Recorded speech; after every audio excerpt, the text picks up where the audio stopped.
नमस्कार. आरो स्टोरी मराठीमध्ये आपल्या सर्वांचे स्वागत आहे. आज आपण ऐकणार आहोत एक बोधकथा, ससा आणि कासव. ही गोष्ट आहे ससा आणि कासवाची. एक होता ससा. ससा सगळ्या गोष्टींमध्ये असतो ना, अगदी तसाच. गोरा गोबरा, मऊ लांब कानांचा, मण्यासारख्या लाल चुटूक डोळ्यांचा आणि टुन टुन उड्या मारत झटकन पसार होणारा. एकदा एका कासवाशी त्याची मैत्री झाली. पण कासव होतं हळू, जसं नेहमी असतं तसंच. दोघेही एकाच पालकाच्या मळ्यात कोवळा पाला खायला जायचे. ससा कासवाला म्हणाला, किती रे तू हळू. कासव म्हणालं, पण तुला माहिती आहे का, सगळ्या गोष्टींमध्ये ना मीच शर्यत जिंकतो. सशाला त्याचं हे म्हणणं जरा आवडलं नाही. नाक मुरडत ससा म्हणाला, मग काय भाऊ, लावायची का शर्यत परत एकदा, या समोरच्या डोंगरावरच्या त्या आंब्याच्या झाडापर्यंत.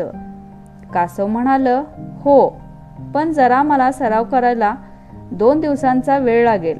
तुला चालेल का. ससोबा म्हणाला, ठीक आहे, मग रविवारी सकाळी 9 वाजता इथेच भेटूया. शर्यत ठरल्यानंतर ससा तडक त्याच्या आजोबांकडे गेला. त्यांना म्हणाला, हे काय हो आजोबा, प्रत्येक गोष्टीत कासवच शर्यत का जिंकतं. मला ही गोष्ट खोटी पाडायची आहे. आता काय करू ते सांगा. ससोबाचे आजोबा त्याला म्हणाले, बाळा, जर न थांबता धावलं ना तरच जिंकता येईल शर्यत. आणि झोप तर अगदी वर्ज्य. मी झोपल्यामुळेच शर्यत हारलो होतो. ससा म्हणाला, ठीक आहे, मी लक्षात ठेवीन आणि शर्यत जिंकूनच दाखवीन. रविवारी सकाळी ठरलेल्या वेळेवर कासव आणि ससा यांची शर्यत सुरू झाली. ससोबा अगदी वेगाने धावत सुटले. कासवही निरनिराळ्या युक्त्या लढवत, कधी घरंगळत तर कधी वेगाने चालण्याचा प्रयत्न करत निघाले होते. अर्ध्या रस्त्यात ससोबांना एक मोठी टोपली दिसली. त्यातून कोवळा पाला, गाजर आणि मुळे डोकावत होते. ससोबाने अंदाज घेतला, कासव अजून किमान 2 तास तरी त्यांच्या आसपास फिरकू शकणार नव्हते.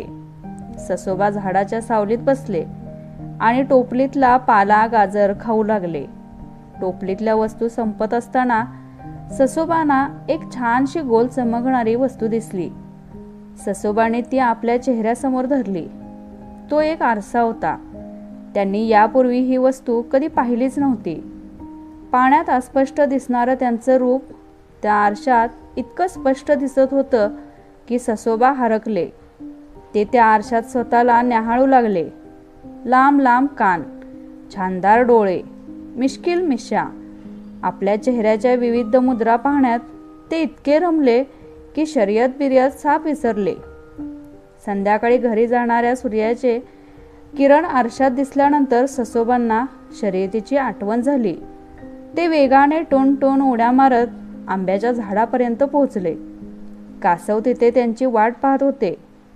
ससोबा स्वतःशीच तंतणू लागले, पण मी तर खूप पुढे होतो आणि आजोबांनी सांगितल्याप्रमाणे मी झोपलो पण नाही, तरी मी कसा शर्यत हारलो. कासव म्हणाले, ससोबा, मला सुद्धा आजोबा आहेत. तू जसं तुझ्या आजोबांना विचारलंस ना, तसंच मी सुद्धा विचारलं आणि आम्ही दोघे ती भाज्यांची टोपली आणि आरसा कालच रस्त्यात ठेवून गेलो होतो. खरोखर न थांबता पोहोचण्याचा प्रयत्न केला तरच शर्यत जिंकता येते.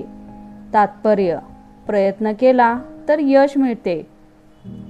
कशी वाटली आजची गोष्ट?